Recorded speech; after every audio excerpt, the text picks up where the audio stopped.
Subscribe करें मेरे YouTube channel को, साथ में बेल आइकॉन भी दबाएं, जिससे मेरे चैनल पर हर दिन अपलोड होने वाले मेरे चमत्कारी उपायों के वीडियोस की जानकारी आपको सबसे पहले मिल जाए। धन्यवाद। नमस्कार, मैं हूं वैभव नाथ शर्मा और आप देख रहे हैं मेरा YouTube चैनल वैभवन।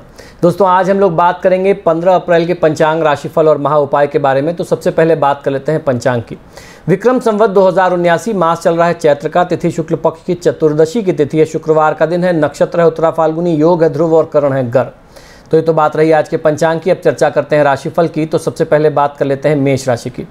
मेष राशि वाले जातक लोगों के लिए कार्यों में सफलता मिलने से धन लाभ होगा। अनावश्यक धन के व्यय के योग भी आपके लिए दिखते हैं। ओम गतिने नमः मंत्र का 108 बार जाप करें। संध्या काल में आपके लिए अध्ययन ठीक नहीं है। वृषभ राशि वाले जातक लोगों के लिए कार्यभार की अधिकता रहेगी और कार्यों में सफलता मिलने के लिए कठिन परिश्रम आपको आज करना पड़ेगा। ओम गुणातीताय नमः मंत्र का 108 बार जाप करें। रात्रि काल में बाग बगीचे में उपवन में जाने से आपको बचना चाहिए। मिथुन राशि वाले जातक लोगों के लिए अधिकारियों का सहयोग मिलेगा। पुराने कर्ज से आपको मुक्ति मिल सकती है। ओम ग्रहपतये नमः मंत्र का 108 बार जाप करें। यात्रा में लापरवाही आप न दिखाएं। कर्क राशि वाले जातक लोगों के लिए कार्यक्षेत्र में काम की अधिकता रहेगी और दिन भागदौड़ में व्यतीत होगा। शारीरिक रूप से आज आप थकान अनुभव कर सकते हैं। कुछ ऊर्जा की कमी का अनुभव आप करेंगे। ओम गौरी पुत्राय नमः मंत्र का 108 बार जाप करें। दिन में शयन करने से आपको बचना चाहिए। सिंह राशि वाले जातक लोगों के लिए परिवार का माहौल अच्छा रहेगा। आकस्मिक धन लाभ के योग आपके लिए बन रहे हैं। ओम चक्रिणी नमः मंत्र का 108 बार जाप करें। वाहन का प्रयोग बहुत सावधानी से करें। कन्या राशि वाले जातक लोगों के लिए कारोबार अच्छा चलेगा। धन लाभ की स्थिति रहेगी। नौकरी में उन्नति के योग आपके लिए बनते हैं। ओम चंडाय नमः मंत्र का 108 बार जाप करें। भूखे पेट घर से निकलने से आपको बचना चाहिए। तुला राशि वाले जातक लोगों के लिए कार्यभार की अधिकता रहेगी, लेकिन सहकर्मियों की मदद से कार्यों में सफलता मिलेगी। ओम चतुराय नमः मंत्र का 108 बार जाप करें। किसी वृद्ध व्यक्ति का अनादर या उनकी बातों की अनदेखी करने से आपको बचना चाहिए।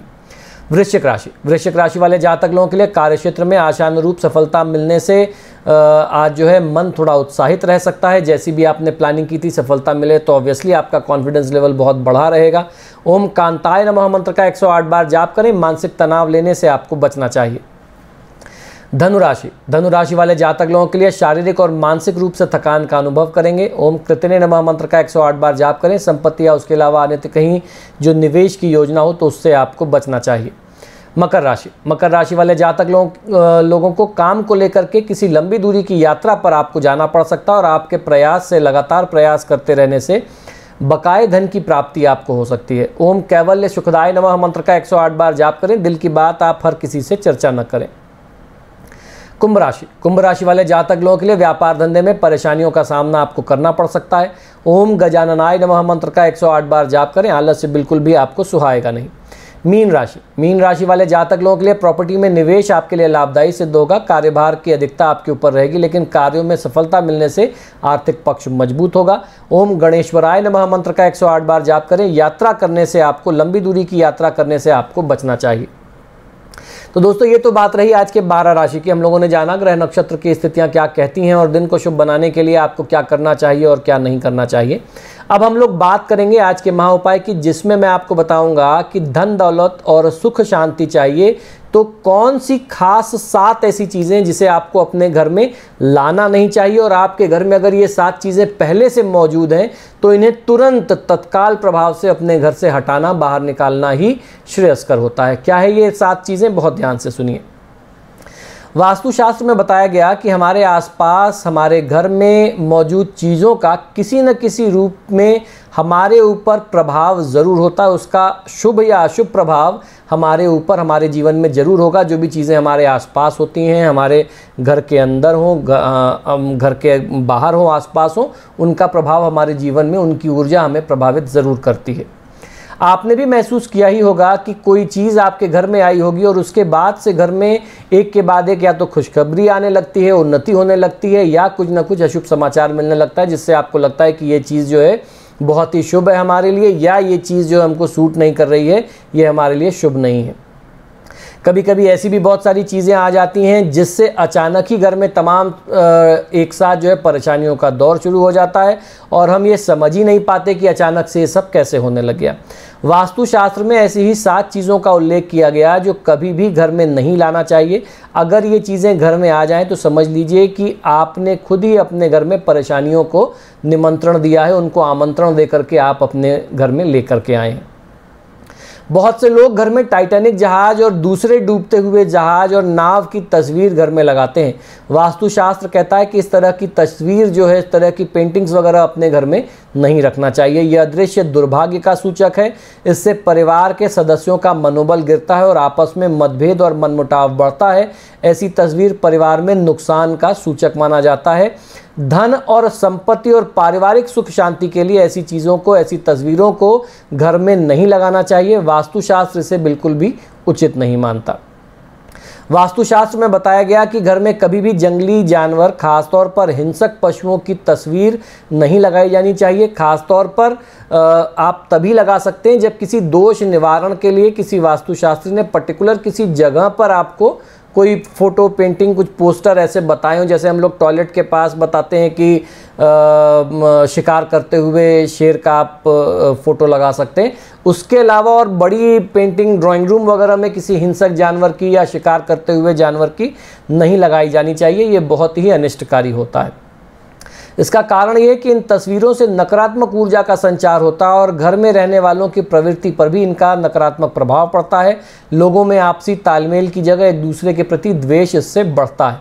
परिवार में आपसी कलह के कारण सुख चैन खोने लगता है। इसलिए इस तरह की तस्वीर को घर में नहीं लगाया जाना चाहिए। बहुत से लोग घर में भूत प्रेत और राक्षसों की तस्वीर रखते हैं, जबकि इस तरह की तस्वीरों से भले ही आपको लगे कि आपके घर में कुछ नयापन, नया लुक आ रहा हो, लेकिन वास्तुशास्त्र में इसको बहुत ही नुकसानदायक माना गया है। वास्तुशास्त्र का कहना है कि इस तरह की तस्वीरों को घर में नहीं लगाया जाना चाहिए। इससे घर में नकारात्मक ऊर्जा का संचार होता है जो घर में रहने वाले लोगों के लिए बहुत ज़्यादा कष्टदायी हो सकता है।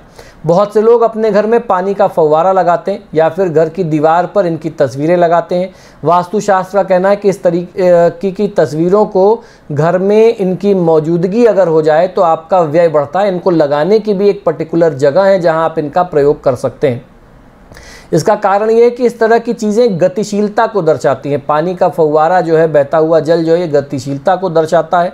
धन के मामले में जितना ठहराव होगा वो आपकी खुशहाली के लिए उतना बेहतर होगा। और अगर आपको पानी से संबंधित कोई फुवारा वगैरह लगाना ही है दोष निवारण के लिए, तो उसकी एक पर्टिकुलर दिशा है उत्तर पूर्व का कोना, और किस तरीके से लगाना है, वो कौन सा वहाँ पे फुहारा लगाना है या कौन सी वहाँ पेंटिंग लगानी है, वो किसी योग्य वास्तुशास्त्री से पूछ के समझ करके दोष के हिसाब से ही आप लगाएंगे। ये ना कि आपने कहीं देख लिया और लाके अपने घर में आपने लगा दिया। वास्तुशास्त्र के अनुसार इनसे घर में आई हुई खुशियाँ और लक्ष्मी अधिक दिनों तक नहीं ठहरती, वह धीरे धीरे निकल जाती हैं। भगवान शिव के कई रूप हैं। इनमें से कुछ तो शांत और सौम्य और मंगलकारी हैं, और कुछ ऐसे भी हैं जो बहुत ही अनिष्टकारी, विनाशकारी माने जाते हैं। ऐसे भयंकर रूपों में काल भैरव और नटराज का स्वरूप भी आता है। नटराज की मूर्ति और तस्वीर कलात्मक रूप से बहुत आकर्षक होते हैं, इसलिए बहुत से लोग इसे अपने घर में ला करके सजाते हैं। लेकिन वास्तुशास्त्र के अनुसार भगवान शिव का यह विनाशकारी स्वरूप घर में नहीं रखा जाना चाहिए। नटराज के रूप में भगवान शिव तांडव करते हैं, जो विनाशकारी नृत्य है, इसलिए न तो इसकी तस्वीर और न ही इनकी मूर्ति घर में होनी चाहिए। ताजमहल की खूबसूरती लोगों को बहुत आकर्षित करती है। यही कारण है कि देश विदेश से लोग ताजमहल देखने आते हैं। ताजमहल को आगरा आकर के देखना और उसकी तस्वीर और मूर्ति घर में सजा करके रखना दो अलग अलग बातें हैं। वास्तुशास्त्र के अनुसार ताजमहल एक समाधि, एक मकबरा है जो मृत्यु की, मौत की निशानी है और नकारात्मकता का प्रतीक है। इसे प्रेम का प्रतीक मान करके घर में नहीं रखा जाना चाहिए। इससे पति पत्नी के बीच में प्रेम बढ़ने की बजाय दूरी बढ़ने का ख्याल बार बार आता है। वही बहुत सारे लोग घर में महाभारत की तस्वीर भी लगाते हैं। वास्तुशास्त्र के अनुसार महाभारत की तस्वीर घर में सुख शांति में बाधक होती है। महाभारत एक पारिवारिक युद्ध था जो परिवार में संघर्ष की भावना को बढ़ाता है, इसलिए महाभारत की तस्वीर घर में नहीं रखी जानी चाहिए। मैं घर में गया, भगवान श्री कृष्ण का चक्र चलाते हुए महाभारत का बहुत बड़ा सा पोस्टर रखा हुआ था। उनकी शिकायत ही यही थी कि परिवार में सारे भाइयों में आपस में वैचारिक एकता नहीं है, मत ऐक्य नहीं है और बहुत ज़्यादा वाद विवाद, तनाव की स्थिति, बंटवारे की स्थिति है। कुछ छोटे छोटे चेंजेस कराने के साथ मैंने वो पोस्टर हटवाया, वो पेंटिंग हटवाई और चीज़ें जो है परिवार में सुख शांति की स्थिति वापस चली आई। तो इस तरीके से छोटे छोटे चीज़ें हैं।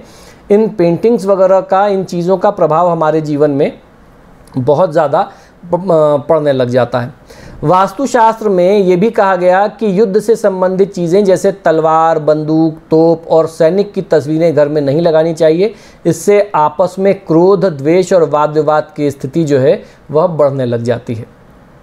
तो दोस्तों, आशा करता हूँ कि शास्त्र से जुड़ी हुई बातें, ज्ञान की बातें जो आपको हमारे YouTube चैनल से प्राप्त होती हैं वह निश्चित ही पसंद आती होंगी। आप सभी से बार बार आग्रह है कि जब भी आप मेरे वीडियोज़ देखते हैं तो इनको लाइक और शेयर ज़रूर करें। और आपने अगर अभी तक मेरे चैनल को सब्सक्राइब नहीं किया तो प्लीज़ इसे सब्सक्राइब करिए। इसी शुभकामना के साथ कि आपका दिन शुभ हो, मुझे आज्ञा दीजिए और देखते रहिए मेरा YouTube चैनल वैभवन। नमो नारायण।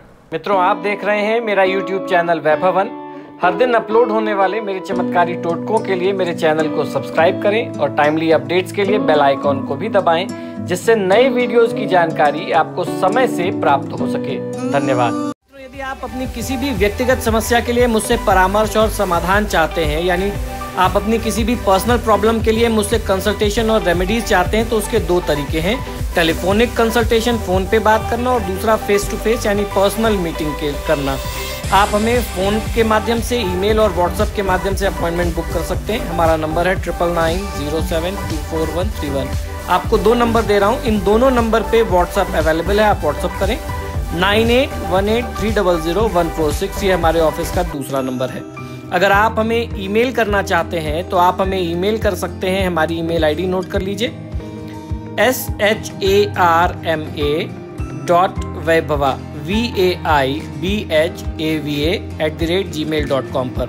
इस पर आप हमें ईमेल भी कर सकते हैं। मित्रों, आजकल फ़ोन कॉल्स बहुत ज़्यादा हैं और मुझे भी मालूम है आप लोग कॉल करते हैं, फ़ोन रिसीव नहीं होता तो आप भी निराश होते हैं। ऐसे में ईमेल और व्हाट्सएप करना सबसे बेहतर तरीका है। धन्यवाद।